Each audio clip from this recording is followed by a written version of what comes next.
10 years of award-winning car talk. It's the In Wheel Time Car Show, your weekly go-to all things automotive place. Just ahead, we talk to our buddy Marc Rancourt with Sweet Rides and peep in the shop, I hope, to see what's brewing out there. We'll have This Week in Auto History and get you updated on the stories making automotive news headlines this week. Howdy along with Mike out of This World Mars. King Conrad DeLong. We need more Jeff Zekin. We do. I'm Don Armstrong. Peeping Don. Don't look. Peeping Don.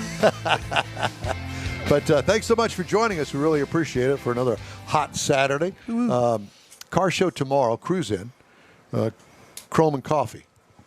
That's Craig's. I was going to say, who does that show? Who do that? Who do that? Speed and Sport Chrome. Yeah, Speed and Sport Chrome, but we don't really go into all that. It's a good get-together, a bunch of old friends and people that we don't know come on in, and we get to meet them and have hamburgers and coffee and breakfast tacos. Yeah, it's fun. Does Bierman bring out some of his toys? What toys would those be? He's got a collection of cars, doesn't he? No, well... Couple of vets. No, Thought he had he and his wife. Viper too. No. Does he have a Viper? No, he doesn't have a Viper. He's got a GT. He's got a Ford GT, and he's got the new Corvette. Mm-hmm. His wife has a new Corvette. And he's also got the 30. It's a bus. I think it's 36. 36. No, the bad car, the awesome car, the show car. You haven't seen that yet. You will. And he's got the bus. He's got a school bus. Yeah, he has the school bus. The bus bar. The bus bar. Yeah, that's exactly right. Speaking of but bars. That's not a collection of cars. No. Yeah. But the bus bar's got a pool in it. I know where there's like about a 61 maybe Corvette Let's that we might could look get at. him up right now. Well, let's just get do that. There he is. into Mr. Marc Rancourt. Hi, Marky. How you doing, brother? Hey, man. Good morning, guys. How are you? Well, we're doing great. The mayor of Magnolia, ladies and gentlemen, Marc Rancourt, right here. No, sir. You don't have enough to do. You need to run for office. If nominated, I'm not running. If elected, I'm not serving. That's right. That's exactly right. Correct. Marc, how have you been, and how are things out there at Sweet Rides? We've been good. Everything's real good out here, with the time, so I can't complain. The lots of customers, lots of cars. Problem is trying to find help. Oh, wow. Oh, yeah. Yeah, isn't that the truth? Well, I mean, Finding good help's even harder. well, have you ticked off all the old staff and trying to find new, or what? No, people move on. People moved out of state. So, out here we've got a crew of 5. So, I could really use 2 more, but, I'm not going to just hire, I want to hire good qualified guys. Well, you've actually called the right place, because it just so happens that we are an employee service, so we'll try to find you somebody and send them out there. You bet. Yeah. So long as we don't have to define what qualified means, we're okay. It just so happens that we knew a collision shop used to be out there off of 290, and we understand that they've got some employees that you could raid over there.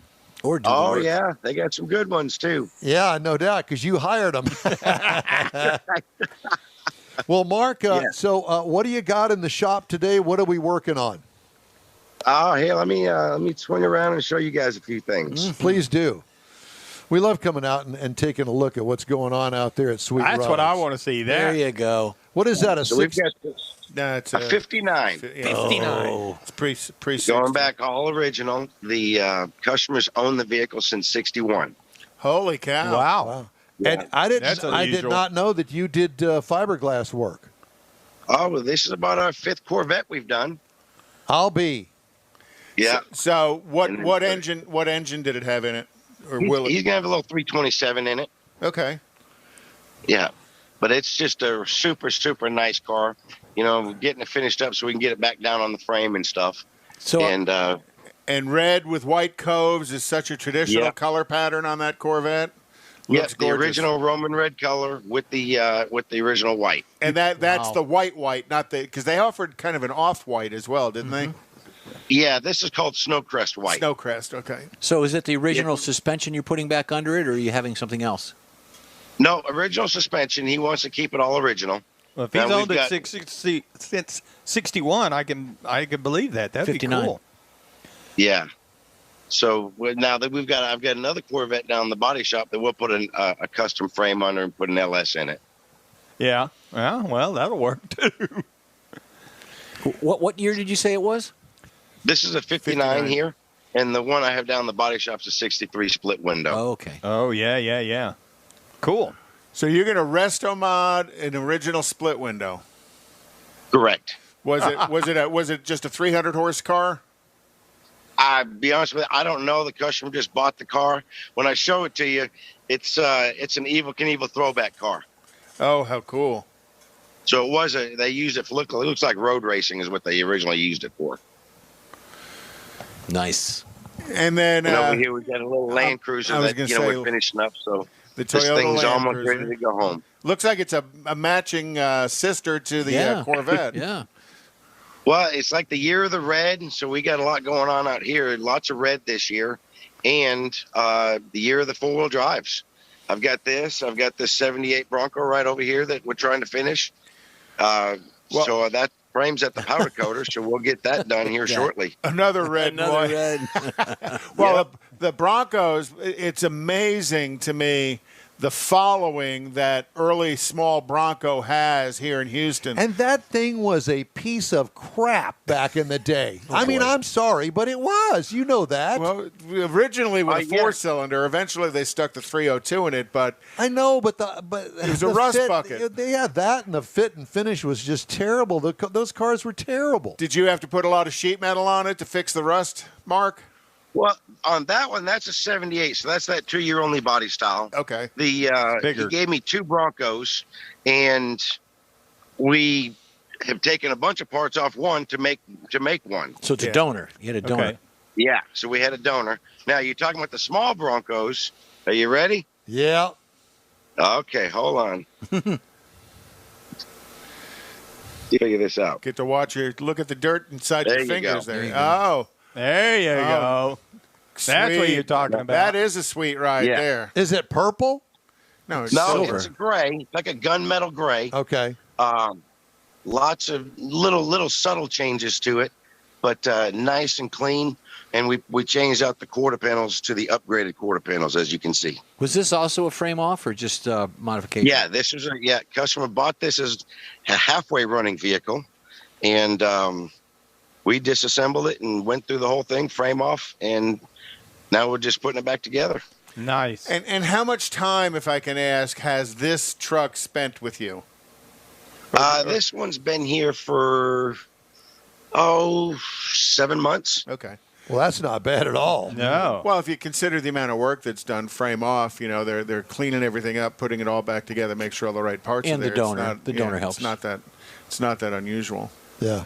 So this one lots of new sheet metal on this one, so it made it pretty easy. Yeah. Well, that's and it's cool that they make all that sheet metal for that generation Bronco right now because again, it's got such a big. Well, these following. things are hot. With the new ones coming out, this is what everybody wants.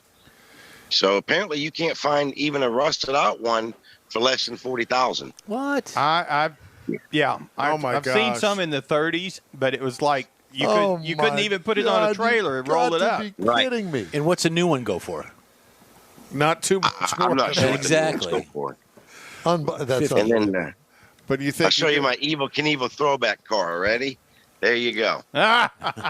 Oh, sign me up. That'll work. So we'll strip that down to fiberglass and bring it all back up from So you're going to jump. scratch. You're going to jump Snake River with it. I'm sorry. You're going to jump the Snake River with it. No, just Green's Bio. Are you going back with right. You're going to have the same paint configuration? No, absolutely Thank not. God. We're actually going to paint that one. Yeah, no, they're going to paint that one white, I believe. Okay. So the customer that we're building that for, he'll build. He's done 3 or 4 of them. He sold 3 at Barrett Jackson and 1 at Meekum. So we'll build this one to probably sell at Meekum. I think he wants it ready for the Indy show. Oh, okay. And then will you do the interior or does the interior go out to somebody else? No, it goes out to somebody else. They found an interior shop here in town, and when they use him, I want to. If he does a good job, then I'll probably start trying to use this gentleman too. Okay. Got your local Smoky. where you can. Is that a Trans Am or is that just a regular Firebird? No, it's a Trans Am. This one here. here. I see the fenders. He's put an LS motor in it. Okay, 79. He'll do the 80, yeah, 81, 79. I think it's a 79. Yeah. It might be an 80, but he's just going to throw the motor in it and go drive for a while, and then then he may do some paint work too. Let's tub it out. Because you got to save up money and just do it piece by piece. Which is it's the way a lot of people do it today. I want to do the important thing first. Let's put a motor and a drivetrain in it. Let me drive it around and beat it up, and then I'll do all the body work on it. Sure. Yep. And then I've got this little 5-window we're trying to finish up here that should be ready. All I got left on this is doing alignment, and then it's going to go to the upholstery shop. Oh, that's gorgeous. Mm-hmm. What color is that? Well, we just made a green for him. He originally had it as a John Deere green, and I told him we weren't going to paint his truck John Deere green. If you want to paint it John Deere green, you got to send it over to someplace else. Yeah, get the rattle cans out. It almost looks teal. Almost looks like I a was going teal to say color. it's got kind of a teal tone to it. Yeah, it's a really nice color, especially in the sun. But so we made him the color.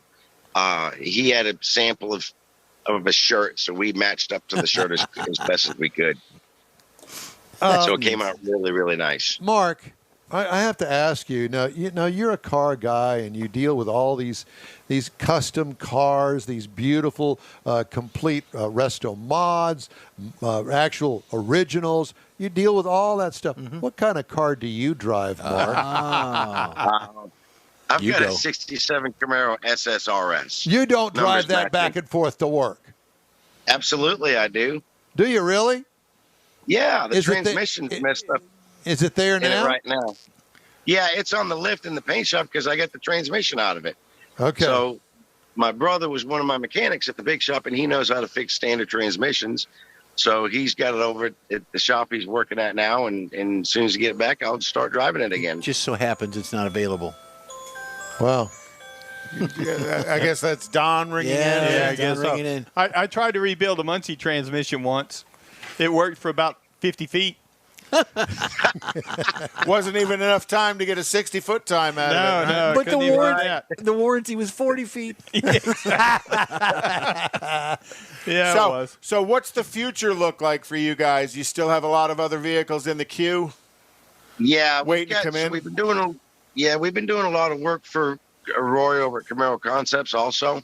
So there's one that just came back from a upholstery shop, I believe, out of Tennessee. And I believe that's going to be down at the show, if they have the show this year. That's going to be a real nice car. That thing's probably got about $250,000 in it. Wow. So we ended up painting the whole underside of the car, painting all the suspension. It really came out really, really nice. Well, I talked to Larry about 2 weeks ago. We're going to hope to have him on the show here before the end of the month, before the end of August. And he says Houston's going to happen unless somebody steps in. But right now, they're gearing up for it. Good. Well, that's good because we haven't had it in, 2 years, correct? That's right. Yep. Yeah. So, Mark, I have to ask,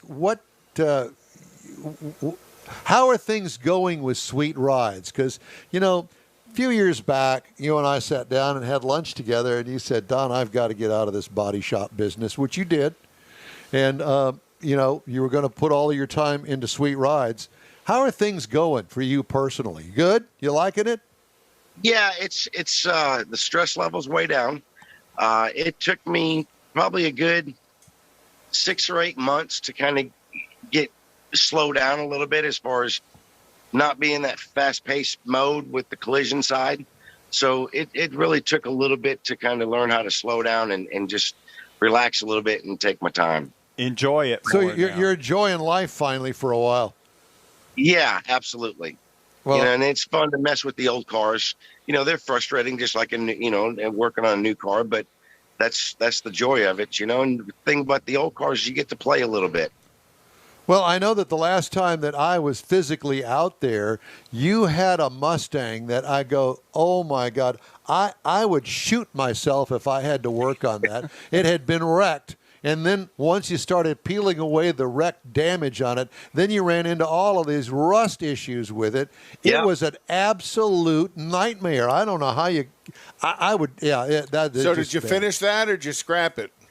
Nope, it's all finished. We put a whole new front end on it. So we got all brand new parts, 2 front frame rails, all the inner fenders, and actually got it running. Wow. So dropped the motor back in it, and customer drove it out of here. Unbelievable. Wow. I mean, it's one of those you just got to. Where do I start? Yeah, because one problem leads to another problem to another problem. Yeah, and the more disassembly you do, the more disassembly you got to do. And you keep peeling back the layers. And I'm sure that you probably run into that quite frequently on some of these old cars that somebody's picked up at an auction or they've bought outright or they've gone online and bought something, and they want to get this little piece of rust fixed on the lower quarter panel. And that one thing leads to an entire paint job and tons of work. Pretty soon you're chopping it. It does. It'll just keep snowballing.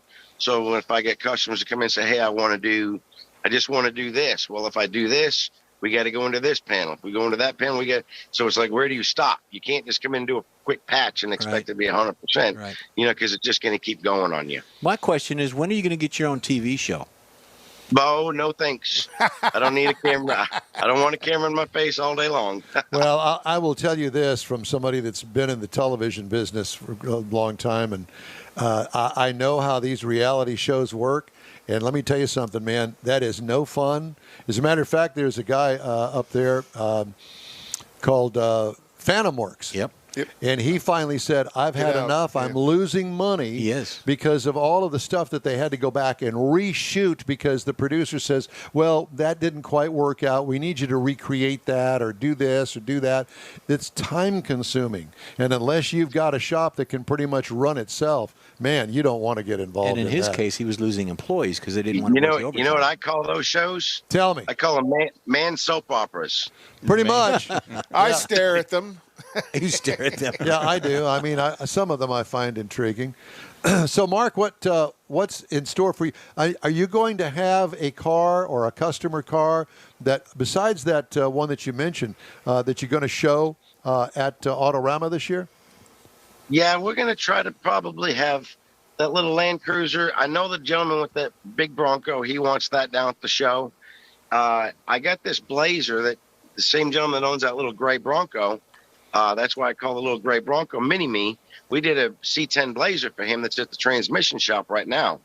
So if I do the car show this year, I'm going to call it the year of the four-wheel drives and just have a big booth with a bunch of four-wheel drives we did. Well, I was going to say, I think that you need to have a Sweet Rides booth and show off some of your works down there. I mean, why not? And a lot of guys don't do it that way, but that's what I would offer. They focus on the car, not the work to be done. Right. Well, and the fact that it shows all the things that you can do when you've got more than one car. Exactly. In there. Yeah. Yep. Yeah. And it's not like we just want to do a bunch of four-wheel drives. That just is how it happened. Yeah. Well, we wish you the best of luck. We'll catch up with you before Thanksgiving, but it's always good to talk to you, and thank you so much for taking the time out of your Saturday to talk to us. And get back to work, Mark. Thanks, Mark. Hey, thank you guys very much. We love you, man. Take care. We'll talk to you again soon. Thanks. Thank you. Have a great day. You too. Marc Rancourt. Name of the company is Sweet Rides. Nice. And I had had dealings with Mark years ago, and we did the first in-wheel time machine, the 66 Corvair. And it took a little over a year, I guess it was. But I will tell you what, it was a stunning car when they got finished with it. I got pictures of it, and everybody complimented the car. And all of the work that had been done to it, and it really did look good. And if you were to have seen that car when I bought that car, you'd think, oh, my God. Would I ever do it again? Absolutely not.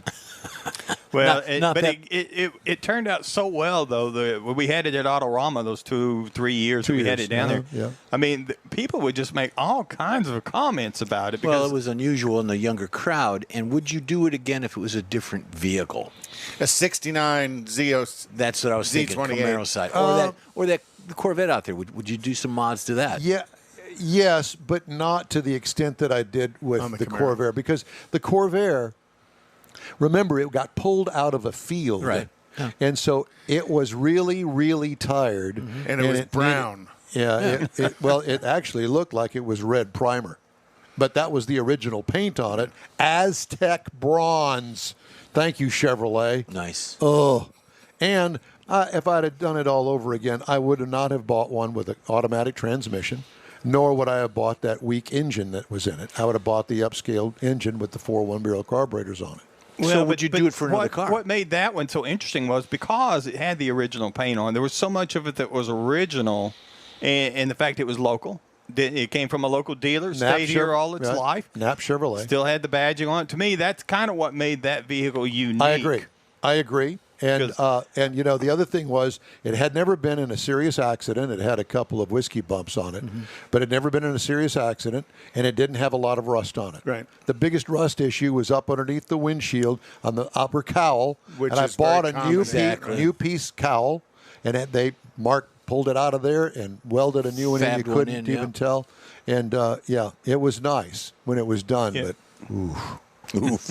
This week in auto history. Well, we've had a few of our drag race friends join us. Jerry Emmons is watching. Oh, the Emmons, yeah. Stan and Sheila Holt are watching. Oh, that's good, yeah. A shout-out to our NHRA friends out there. Yeah, absolutely. Beautiful. So should we do this week in auto history? This week in auto history. All right, let's do that. In 1888, Philip Pratt demonstrated the first electric vehicle. This three-wheeler in Boston, Massachusetts, the tricycle powered by 6 electrical accumulator cells, and it only weighed about 90 pounds. You talk about range anxiety. I could see Don just freaking out riding around in this. Now, we've had a rash or a consistency. Yeah, you'd get a rash driving that consistency of electric vehicles, because I did one, and then you're doing one, so okay. Okay, and then in 1904, the newly formed General Motors Corporation acquired the country's leading luxury automobile maker, Cadillac, for $4.5 million. That's a Cadillac? That's a Cadillac in 1904. Okay. Cadillac was founded out of the ruins of automotive pioneer Henry Ford's second failed company. That's right. His third effort became Ford Motor Company. The second company became Cadillac. And when the shareholders of the defunct Henry Ford Company called Detroit machinist Henry Leland, Leland bought the assets of the failed second company and convinced them to stay in business. His idea was to combine Ford's latest chassis and a single-cylinder engine developed by who? Oldsmobile. There you go. And if you look real close, there's a V emblem on that. In 1941, the American automaker Henry Ford sits down at his desk in Dearborn, Michigan, and writes a letter to Mahatma Gandhi, praising Gandhi's campaign of civil disobedience. Oh, Mahatma. Aimed at forcing the British colonial government out of India. He makes some rice, doesn't he? And send your comments to Jeff at InWheelTime.com. In 1973, Bonnie and Clyde's bullet-riddled 1934 Ford V8 was sold at auction for $175,000 to Peter Simon in Nevada, and the car is still on display at one of the museums out there, or one of the casino museums out there. So Henry Ford received a personal letter congratulating him on the performance of the V8 from John Dillinger, and that letter is on display in Dearborn. In 1990, the last Citroën Deux Chevaux, the tin snail. Douche what? Douche Chevaux. Do like two. Douche Chevaux. Not douche. It's Deux Chevaux. Okay. The 2CV, known as the tin snail for its distinctive shape. It rolled off the assembly line in Portugal in 1990. Since 1948, they sold almost the exact same looking car, and they sold 5.1 million of these. Ugh, gosh, the French. The French are unique. In 1998, they're the ones that came up with the word douche. Douchebag. On this day in this week in 1998, South Korea's government opened bidding for Kia Motor Corporation that was going through bankruptcy. And on a handshake deal, Hyundai managed to win the auction that October, having offered the highest bid. Daewoo was the runner-up. as a subsidiary of Hyundai, Kia has made improvements in their car and their quality and their reliability. Daewoo bag. But it was a handshake deal. We'll get with back the to license that. plate says And Pride. then in 2003, the last Volkswagen Beetle was produced, and they were all in this baby blue color. Nice. They built 21.5 million Volkswagen Beetles since it first started rolling off the assembly line at the end of World War II. By the way, now that you're done with that, I did want to try to squeeze in this story about this guy by the name of Trevor Milton, the founder of electric truck maker Nikola Corporation, has been indicted on charges of making false and misleading statements to investors. Pushed it down a hill. Milton resigned in September of 2020. His lawyers released a statement saying their client is innocent. Milton, 39, pleaded not guilty at a hearing, U.S. District Court in Manhattan, to 2 counts of securities fraud, blah, blah, blah, blah, blah. In one instance, while he was trying to sell the stock, in which the vehicle was filmed for a promotional film, the tape was used to keep the used to keep the doors of a truck prototype from opening, according to prosecutors. To make it appear the truck was driving, it was towed to the top of a hill and then rolled down to the bottom, according to the indictment. Because there was no powertrain in it. No, there was nothing. And they used actual 110-volt plugs to make the lights work. Yep. Milton allegedly repeatedly said publicly that the prototypes were fully operational and overstated the number of pre-orders the company had received. Bail was set at $100 million, from which he's apparently gotten out. Each criminal count carries 20 to 25 years. U.S. Securities and Exchange Commission filed related civil suits. Yeah, he'll be leaving prison in a drum case, headed for Lebanon with Goshen. Oh, Lord of mercy. Well, that's it for this hour of In Wheel Time. We'll be back after a quick break. Stay with us. Whether you own a newer car or want to keep your older one humming along for a while longer, think of Bayway Chrysler Dodge Jeep Ram, Bayway Chevy, and Bayway Lincoln to keep things in tip-top shape. From oil changes to major repairs, you can depend on the highly skilled service pros at Bayway Chrysler Dodge Jeep Ram, Bayway Chevrolet, and Bayway Lincoln to perform fast, efficient service to keep your investment running strong. For all your service needs, remember Bayway. Schedule your next appointment online anytime. Bayway, keeping it original. Tailpipes and Tacos, Houston's premier monthly car cruise-in returns Saturday, August 21st at 2 Loopy Tortilla Mexican restaurants in Katy and inside the Loop on the Southwest Freeway near Kirby. Tailpipes and Tacos is free and everyone is invited. You'll see collector cars, hot rods, customs, magnificent originals, and resto mods at 2 locations. Cars from all over Southeast Texas cruise in and show off in a friends and family event at the Loopy Tortilla Mexican restaurant on the Grand Parkway at Kingsland Boulevard just south of I-10 in Katy, and inside the Loop on the Southwest Freeway near Kirby. Drag racer, car enthusiast, and Loopy founder Stan Holt brings you Houston's hottest cruise-in. Tailpipes and Tacos at Loopy's inside the Loop on the Southwest Freeway in Kirby, and in Katy on the Grand Parkway just south of I-10, where you'll see the In Real Time Car Show. Get your ride ready and we'll see you at the Tailpipes and Tacos Saturday morning cruise-in at Loopy's in Katy and Kirby, August 21st, 8 to 11 a.m., weather permitting. You see all the new ceramic car wash cleaners on TV now, but John Gray at Gulf Coast Auto Shield has been using ceramic coatings on Houston's most expensive cars for years, and he'll tell you that nothing beats the real thing. Gulf Coast Auto Shield installs a coating over your paint that actually comes with a warranty. If you just picked up your Lambo, your Aston Martin, Porsche, Ferrari, any other exotic car, chances are your car will have company that have already found Gulf Coast Auto Shield. Now, you don't have to own an exotic. Maybe you got a truck, an SUV, or even an older vehicle that needs a little love. Well, let John Gray give it a look and give you an estimate on refurbishing that paint and making your vehicle look new again. How about getting a gift certificate for the wife's birthday or anniversary from Gulf Coast Auto Shield and tell her, honey, I know you love your car, so why don't we get it looking new again? It'll be the best gift ever, one that she'll never forget. Get hold of John Gray at gcautoshield.com or give him a call, 832-264-0670. Gulf Coast Auto Shield.